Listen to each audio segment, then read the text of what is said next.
All right, welcome back. It's been a long hiatus for the both of us. We've been busy, schedules, everything, school for Alex, golf for Alex, work for me. So we are back for season two of Hammer the Heck Out of It, a golf podcast brought to you by Jacob Ham and Alex Heck. Um, we wanted to kind of kick off season two with a bang, and there's a lot of golf news going on right now that I think it would be really good to talk about. So first things first, Alex, it's good to be back. Good to see you. Hope everything's going good down at St. Leo. It's great to see you as well, Jacob. I know we've talked about doing this, getting back on here for a while, so I'm looking forward to who we can bring on. Don't want to say too much about our plans here, but as we get into into the winter, we're gonna have some great guests on, so I'm looking forward to it. I think so. I think we're going to continue to grow, so that's going to be great. Like I said, there's a lot of huge golf news going on, maybe none bigger than the rumors of John Rahm leaving the PGA Tour to join LIV Golf. Um, just when you think LIV is dead in the water, you think they're finally going to start to like kind of go away, I guess you could say. I mean, you look at their promotions event, they're like headline names are like Jason Duffner and Jeff Overton for this thing. Like not that those guys aren't great, but like they're not getting these mainstay guys, and all of a sudden, rumors come out that John Rahm has basically agreed to a deal with them, and an announcement's going to come out in the next week. And people are saying this deal is worth like $600 million, which is an absurd amount of money. Definitely the most of anyone that will have joined LIV, I would say. Um, but yeah, I kind of shocked by it, I guess, because we had kind of talked prior to hitting record on this that he was one of the guys that kind of came out and stepped out against LIV, said he trusts Jay Monahan, he trusts the direction of the tour. He wants to continue to his legacy is important to him. He's said that multiple times. Um, and yeah, I'm just kind of surprised. What are your thoughts on Rambo heading over there? Yeah, if I remember correctly, when this whole live thing came about, he was one of the first people we saw in that media room who was kind of ripping into the guys who were leaving. He definitely seemed like somebody who expressed that he was more interested in kind of the tradition of the game and preserving that as far as the accolades that come along with setting records and trying to win every major. He seemed like somebody who wasn't going to let the money kind of lure him over to that side, but obviously it seems like that's the case now. It's interesting to me because I just kind of question what's changed because I don't in my eyes I don't feel like Live, like you mentioned, has gained much traction. I think they still lack in a lot of aspects. The biggest one being just not really a quality TV network, I think. So the accessibility to watch it is just so tough. And I think until they get that figured out, it's going to be really hard for them to gain, national media recognition and to really be taken seriously as a part of the game of golf. But that's my thoughts on it. I mean, what do you see as far as what they're lacking still that can kind of allow them to be on the same playing field as the PGA Tour one day, as far as like media recognition? I think the team aspect is cool. I don't think they necessarily play it up as much as they should. I think, you've got every time I see a LIV tournament, right, you have the solo leaderboard, and that seems to be the thing they're most prevalent on. They're showing you the solo leaderboard after every round, it seems. They're saying Mm-hmm. so and so's in the lead, so and so's marching, all this stuff. Explain that in terms of a team, right? Because like you watch the NBA or the NFL, right? If a player's playing well, they're explaining how that's benefiting their team every time. And Sure. sure, Live like kind of has they have this team aspect going on, but half the time you don't even know what team is where in the standings and everything. So um, I think if they start to kind of incorporate that more, that's going to be a huge benefit to them. I Mm-hmm. believe I read that this deal that Rom is getting includes an opportunity to have his own team. I would, for one, wouldn't be surprised to see him just join Sergio's team and be a fireball. I think that's what they're called. It's Sergio, like David Puig, and somebody else on that team. A lot of Uh, Spaniards, yeah. it's the Spaniard team, and Mm-hmm. I just think Rom kind of fits that, and obviously, and with Rom's ties to like Callaway and Travis Matthew, um, he has in his deal he has like shares of Top Golf, like he's making buku money off Topgolf as well. I wonder how Topgolf's going to see this because like there's guys that have joined Live that have lost sponsorships. You think about Dustin Johnson losing his sponsorship with Adidas. He doesn't wear Adidas stuff anymore. Sure. You think about guys who have lost club sponsorships. Phil's not in Callaway's ads anymore. Like this stuff, it's real, and I wonder if this is kind of if I mean 600 million is a crazy amount of money. Like we're talking like he could be a billionaire in the next couple of years if he continues to like grow and win tournaments and stuff. Like we're talking crazy money here. Yeah. But I wonder how his sponsorships are going to see that.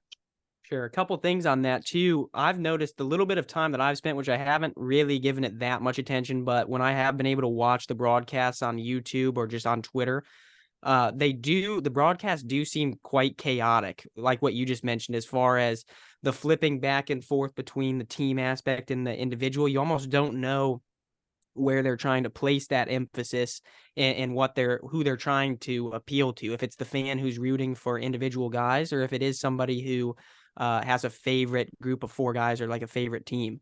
Hmm. Second is it seems like a lot of the live, not a lot of the live guys, but a good amount of the live guys, like Bryson and Phil and these guys, they seem like they kind of have um interests in their own personal brands, as far as like Bryson doing his YouTube thing. So the live golf from that standpoint makes a lot of sense. Obviously, Phil has a pretty big social media following with the videos he posts on Instagram. I mean, I think he even has the coffee brand still, that type of thing. And Rahm just doesn't seem like a guy who is going to be out there making YouTube videos and wanting to be doing his own thing. He seems like somebody who tries to stay out of the media. So it's really it's an interesting move to me, and it's pretty surprising to me as well. Yeah, I agree completely. I mean, you see him on some YouTube channels, like I know Good Good has had him on.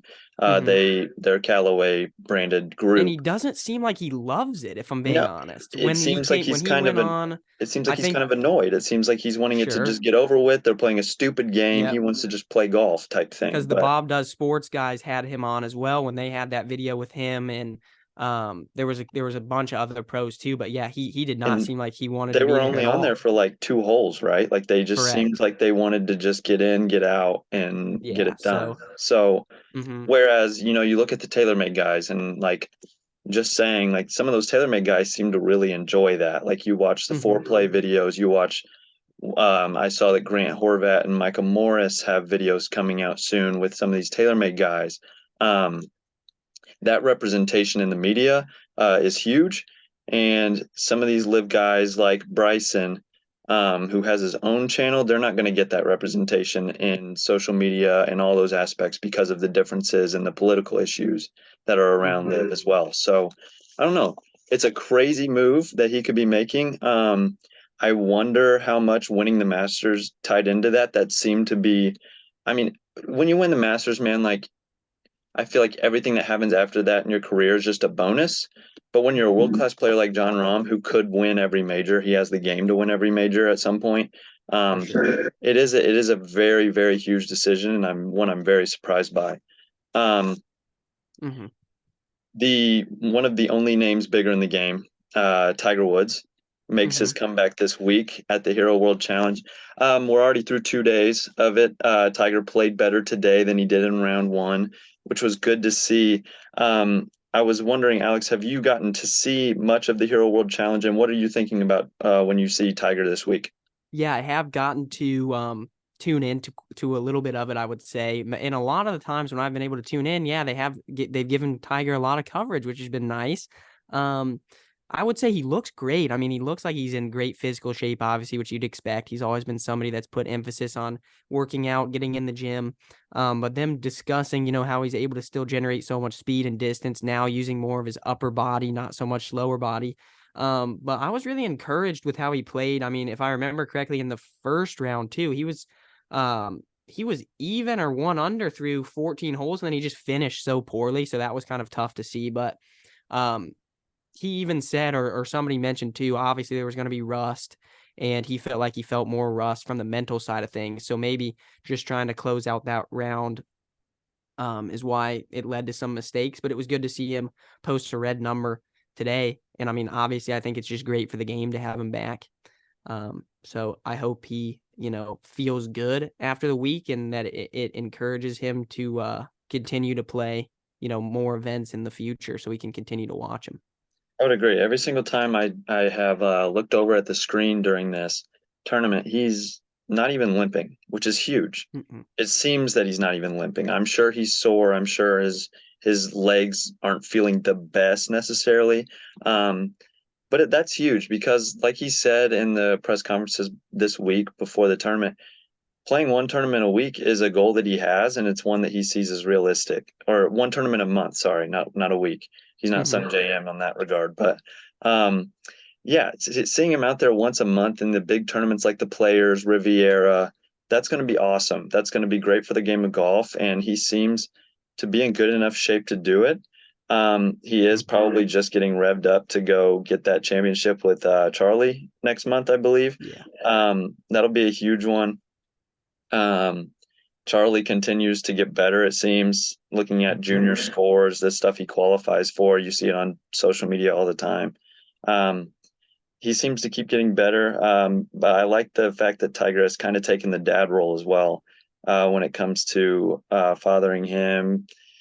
I think you could see Charlie on the bag at some point too, with Joe LaCava being with Patrick Cantlay full time.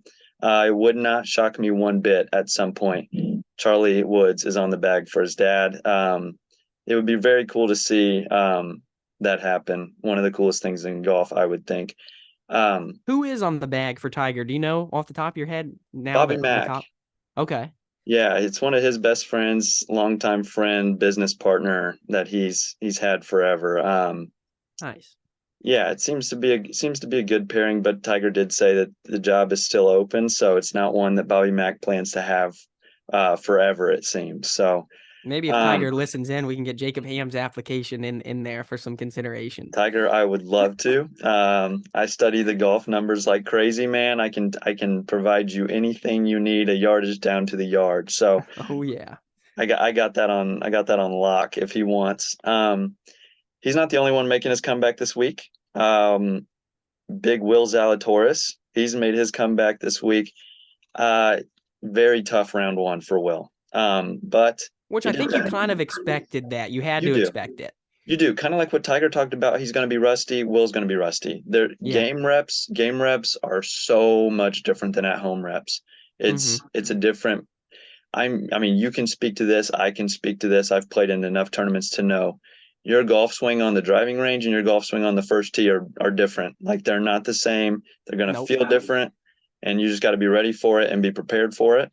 Yeah. Um, And I and think this tournament's an interesting one just because of the time of year it's being played. mhm. So I think it gives a nod to guys who are still grinding away at this time of the year. So what I thought was super interesting, a guy like Justin Thomas who struggled most of the season last year, he's definitely grinding. He's working with his instructors, and he's putting the work in. And we got him at 7 under in fourth. And then you've got a guy who was basically on top of the world last season, Victor Hovland, who's sitting at 2 over. He's tied for 16th. You just wonder if he's taking a little bit of time off. I mean, you can't blame him for that, but that's kind of what I'm looking at with this event too, is that a lot of the guys are probably have flipped into a bit of an off-season mode. Obviously we're coming off of Thanksgiving, so maybe they're not putting in the reps that they would normally do around major tournament time.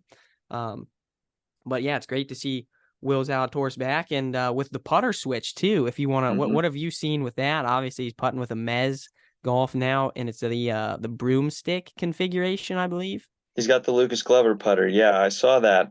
He had the arm lock Scotty Cameron for a long time and was using that with the claw grip. Mm-hmm. Um, it's something that people have talked about in golf for a while now. It's something that he doesn't even shy away from anymore, is the fact that the short putts, he has a very bad putting stroke. I don't know if it's definitely mental. It's one of those things where he's worked on it, worked on it, worked on it, does it on the practice green, easy as can be, gets on the first hole, has a 4 footer, and it's just kind of yippy, to be honest. So, A lot of those putts were way off the toe, big yeah, loop. Especially, I remember watching him. I can't remember what tournament it was, but when he was in a playoff too to win, and I mean, those putts were FedEx way off St. the Jude. toe. FedEx St. Jude. Exactly. Yeah, he was like almost missing the putter face, and they were still going in. So, Yeah. um, it's definitely something to look at. I did see today he had a couple short ones with the broomstick, and it wasn't as bad, but it was still there where he took it back, kind of paused for a second, and then Yeah. came across it, that type I of thing. I So, don't know what the broomstick is gonna do for him, but as far as the head and the mez and what they claim, obviously the off center hits are supposed to be so much less affected mhm. with the lab golf technology. So, and a lot of guys are buying into it and they're using it and they're putting well. Well, I mean, he saw the improvements that Lucas Glover made with that putter. Lucas Glover infamously had the yips and would Hmm. miss 2 3 footers constantly. And he's been rock solid ever since he switched over to that broomstick. So, I mean, everything's going to work differently for different guys, right? I mean, you've got 4 or 5 guys now on tour who game the jailbird because everybody started winning with it. Hmm. And I mean, it's a good putter, but some guys it might not fit at all. So, it's good to see Will kind of, I don't want to say tinkering. He's definitely probably worked on it ever since he could swing a club again medically, but Hmm. it's good to see him kind of explore options and kind of figure out what's going to work best for him, I think. Yeah, absolutely. It's good to have him back. It is great to have him back. Any predictions going into the weekend? Who's going to win that? It's tough for me to say because I mean Jordan Spieth seems like he's just had a roller coaster of rounds and his scorecards have shown it, a lot of big numbers. Um, Scheffler's putting still makes me a bit nervous. Hmm. I don't know. I would like to see Justin Thomas. I would love to see Justin Thomas get a win and get I would some too. confidence. But I don't really have a prediction. Just looking at the top five, it's still pretty bunched. You've got a lot of guys at 6 under and even some guys that are at 4 under that could still could do it. But yeah, I'm Yeah. looking forward to watching it though. I definitely think it's good to see JT start to play better too. Since Mm-hmm. he was struggling. I mean, he's grinded. He's played in events that JT doesn't play in usually. So Yep. it's like talking about like the Fortinet, and he went over to South Africa with Max Homa, and they did that whole safari trip, but then played in a DP World Tour event over there. So Mm-hmm. it's good to see. I mean, he's grinding. He's trying to figure it out. He's trying to get out of it, and it seems like he's starting to. Got off to a bad start on Thursday, and he's clawed his way back. So, I saw that he was 3 over through 5 or 6 holes. I yep, think with an early like triple. yep, So. made triple, and then I mean, from there he's been pretty solid. He made a couple bogeys today, but got him right back. So it's Mm-hmm. good to see that for sure. Very good. Um, Yeah. ki- Kind of our last segment here. We did this last year, and I wanted to do it again because it was cool last year whenever we did predict the majors, who was going to win them, who we thought was going to be towards the top of the leaderboard, all these courses and all this stuff. I thought that was fun, so I want to do that again. 2024 season has already technically started. We're just in the fall swing of it. Mm-hmm. But yeah, you've got the 4 major sites this year: Augusta, Valhalla, Pinehurst, and Royal Troon in that order. Um, Augusta is Augusta. It's always on the schedule.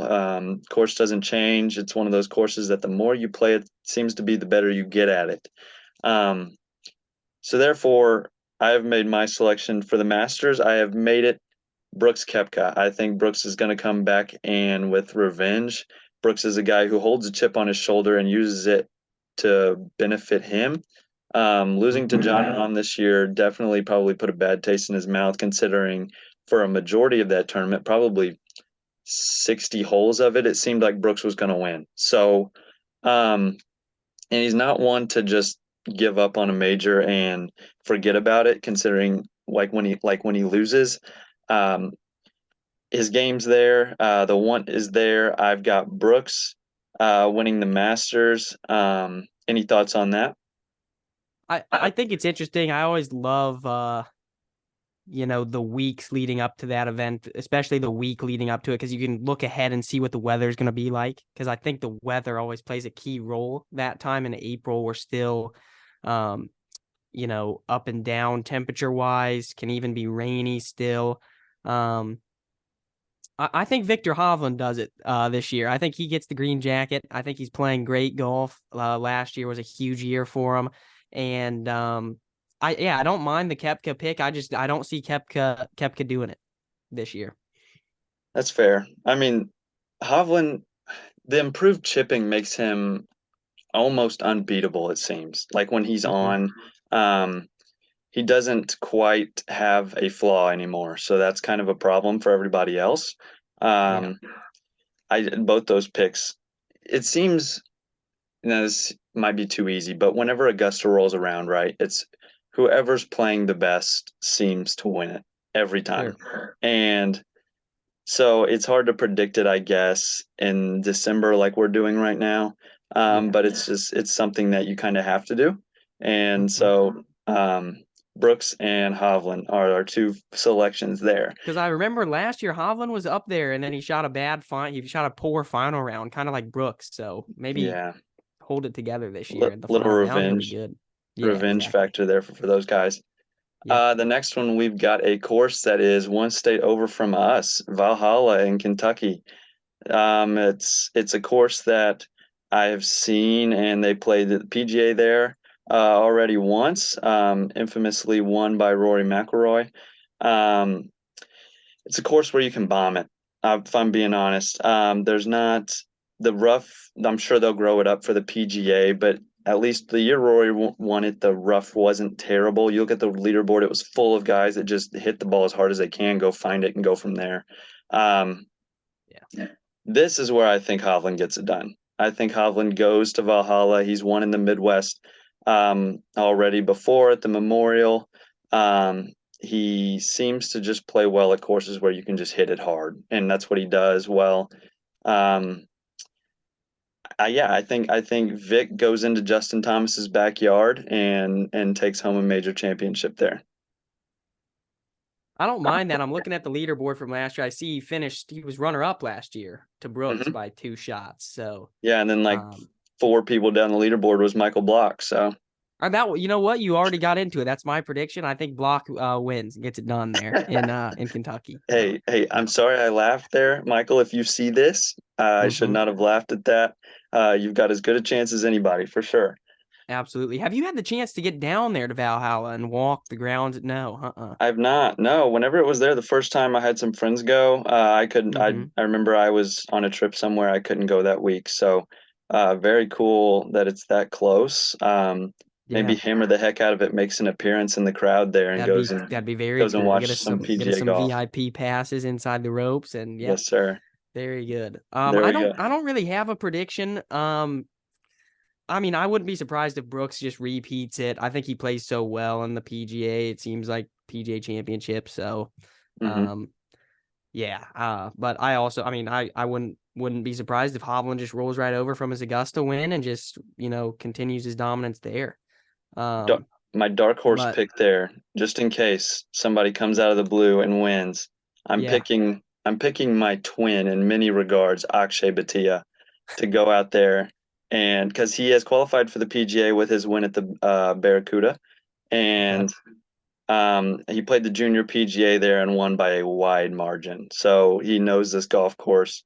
Um, Akshay bombs it, man. I think he's got as good a chance as anybody. So that's my dark horse pick when time rolls around when they head to Valhalla. So that takes us into the third major, which is going to be at Pinehurst this year. Hmm. Um, I always love whenever the USGA hosts anything at Pinehurst. I Hmm. think there's so much they can do with that golf course. You see, um, the sandy, grassy areas that guys hit it into that are usually playable to hit it out of. Obviously the green complexes, you see such tight lies around the greens and big bowls and fall offs. And so I always love it anytime that the USGA hosts an event at Pinehurst. I think it's very entertaining to watch, and it's always a great venue. So I'm looking forward to that. I am too. I mean, you look at the history of Pinehurst, who's won there. You've got like Payne Stewart, Martin Keimer. You've got a lot of different winners there in terms of the way they play the game of golf. Like, because Keimer bombs it, right? Like, that's what he did young in his career, hit it hard, ball go forever. Payne Stewart, kind of a shorter hitter, get it in the fairway, put the lights out. So you've got a variety of ways you can really get it done there. So it's really going to emphasize who's just on their game the best, I think. Um, Mhm. my prediction for Pinehurst, I'm gonna go with an Aussie because for some reason when I look at Pinehurst, it just reminds me of Aussie golf. It reminds me of sandbelt, runoffs into the sand, slopey greens, all that stuff. So I'm gonna go with Cam Smith. I think Cam Smith, the live golfer, goes out there and I think he gets his second major. I think he fits that course well. He does hit the driver wherever, whenever too. Sometimes that ball goes every which direction. So that will be one thing to watch, but I do think Cam Smith has the game to get it done around there. I like that pick a lot, just based on especially how he putts, and I think that's a big key around there is just to putt Hmm. it well. I don't know that I have a prediction necessarily, but I would love to see Ricky Fowler challenging again there like he was this year. I think Hmm. that was such an exciting U.S. Open to watch. Obviously, a poor final round for him, but I think if he's putting it good, there's no reason why he can't get it done there. I agree. I would love to see Big Rick. I think that's his nickname, Big Rick. But yeah, I'd like to see him get it done. We'll see. We'll see when time comes around how that jailbird's working for him then. Hmm. Last major of the year, Royal Troon, the Open. The Open's so hard to predict with weather. Weather can be so crap for one half of the field where you just get the worst weather wave and you've just got no chance. So the Open is just kind of a guessing game. I'm gonna go with a guy who I always seem to pick at least once for a major a year. Everybody seems to pick him. I'm gonna go with Rory McIlroy. I can't go a year without predicting he wins one. Starting to kind of wonder if he's going to ever get it done again. But if he is going to get it done, it's going to be a place like Royal Troon where he's had a lot of success in the past, knows the golf course, and just can just play his game. So, um, yeah, you got anything to add for the Open? I don't really. All I can say is I agree with you when I love it when the weather gets interesting. It was super cool to see a guy like Brian Harmon, somebody Hmm. who I mean nobody predicted that he would go out and win. Um, but just to see him really just wedge his way around that golf course. I mean, his short game was so good that week. He was making so many of his round saving putts that were in that 6 to 12 foot range. It was just automatic. So that was really cool to see. But yeah, I mean, I hope it's just brutal conditions over there for these Hmm. guys. Carnage. Um, absolutely. Talk Yeah. about a But guy that like doesn't seem to change equipment very much too. That would be a Brian mhm. Harmon. That putter has been in his bag since I can remember. So Yeah, the counterbalance spider, I yeah. believe, right? Long grip on it. Yeah, it just looks almost too big for him, but he just makes every single thing with it. So Hmm. the spaceship is what it looks like. So Yeah. I did enjoy Harmon getting that done. But Yeah, yeah, me that's too. all I've got. Absolutely. That's Is all that I've all got. you've got for the major predictions? I think we're going to head into the final segment then, unless you want to talk about. I know we were going to speak a little bit about the USGA rollback. So if you want to talk about that for just briefly, and then we'll get into the final segment, Ask the Pro. Yeah, I almost So forgot about that. How could I forget about the latest news? This is this is unbelievable. fresh off the This press. is this is news that I do not like to see. Just for my enjoyment of playing golf, this is not news I like to see. No. Um, originally when I had heard there could be a golf rollback at some point, it was said that it was going to be only elite players slash tour players in tour venues and tour tournaments, all this stuff, right? So it was something that I wasn't necessarily even caring about. It sounds bad, but like, I mean, those guys are those guys, and I'm me. I don't really care how their game's affected. I just kind of care about my enjoyment of golf. And to see now that it's going to be every golf ball in the world is not good. 5% is a lot. It's more for a guy that hits at 320, but he's going to go from 320 to 280, right? Yeah. Whereas a guy like me who's going to go from 250 to like 235, that's a big problem. Yeah. That's not going to be fun for me. I don't Yeah. hit it a mile. So I feel like, to be quite fair, the USGA and the RNA just did this incorrectly. They could have Sure. just changed par. Par is a construct. It does not matter.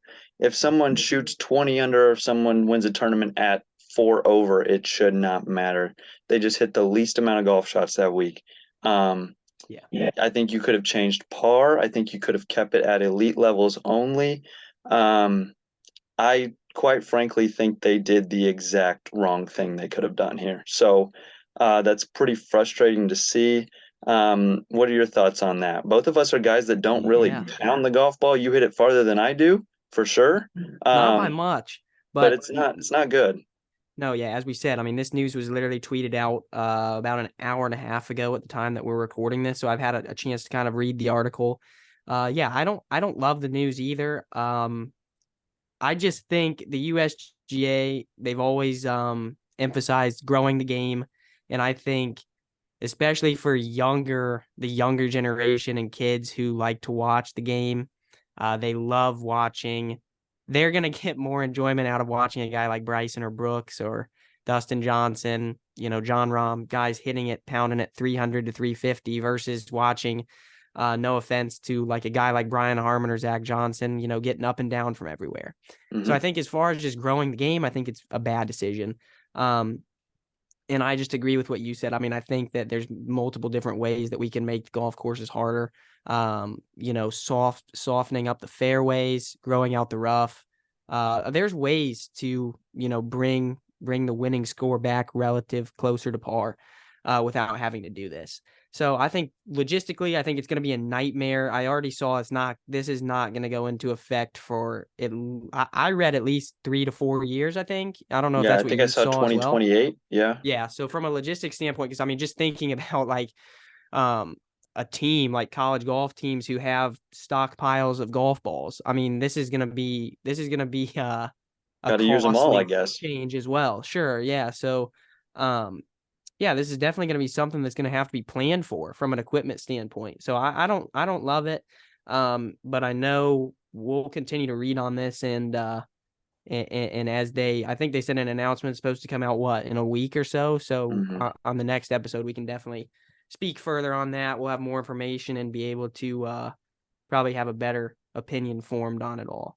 So it sounds Um, like we've got 5 years to add about 50 yards to our drive. So yeah, for sure. It definitely, from what I read, I mean, it seems like unless they shorten golf courses now, which they won't, because that will defeat the purpose. But you're gonna need to hit it 290 to 300 to be even, able to have some of these. It seems like a lot of the trouble is placed at like that 275 number, yeah. 260 number that you got to carry it. So, um, yeah, do you have any more thoughts on that? Or if you don't, we'll get into our final segment. As the listeners know, you're a professional, a assistant pro.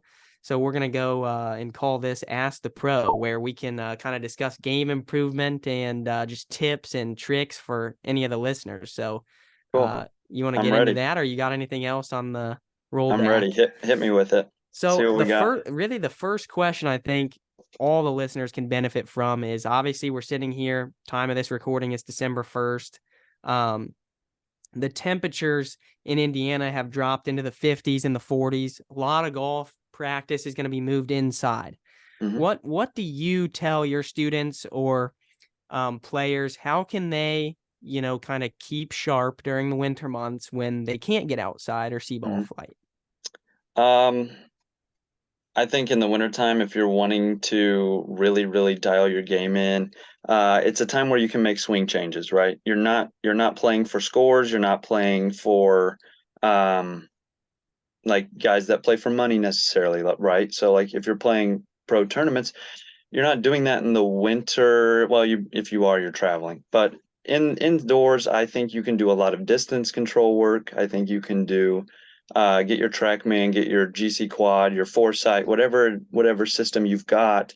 Really dial in those numbers. Dial in your positions to get those numbers right. Work on a clock system with your wedges. Work on um, getting your club path to a number you want it to be, your carry yardage, all that stuff. It's something I've been really focusing on with myself.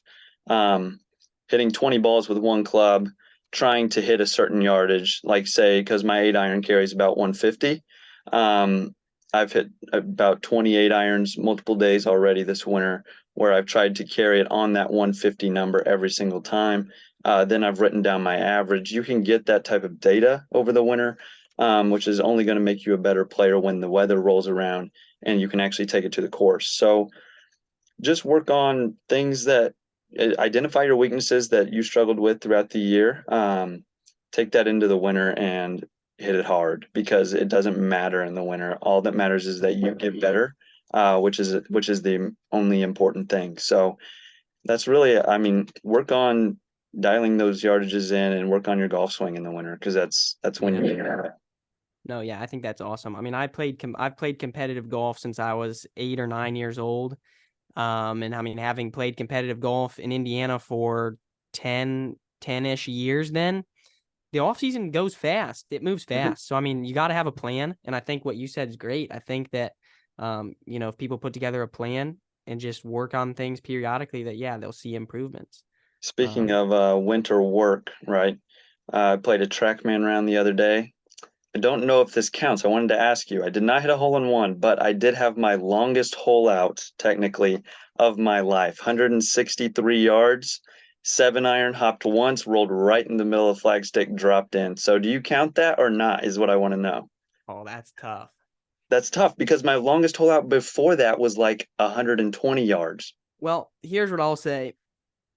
I'm gonna have to say no because if I'm I'm going to comparing say it no too, to I'm but comparing it to if you had got on this pod and told me that you got a hole in one. I don't think we're counting it. no, So I'm I'm I'm gonna not have to telling. say unfortunately not. I would tell people, but absolutely not. I would not count that. I still don't That have one in my life. I've been playing since I was 12, consistently have not gotten one to drop. My yeah. first one is not going to happen on a computer. So No, hopefully not. no, Hopefully not. and I would never count it. It's just whatever. So Hmm. I But yeah, wonder. so I wondered. yeah. Well, It was a nice congratulations eagle. on that though. It was a Yeah, there nice you go. eagle.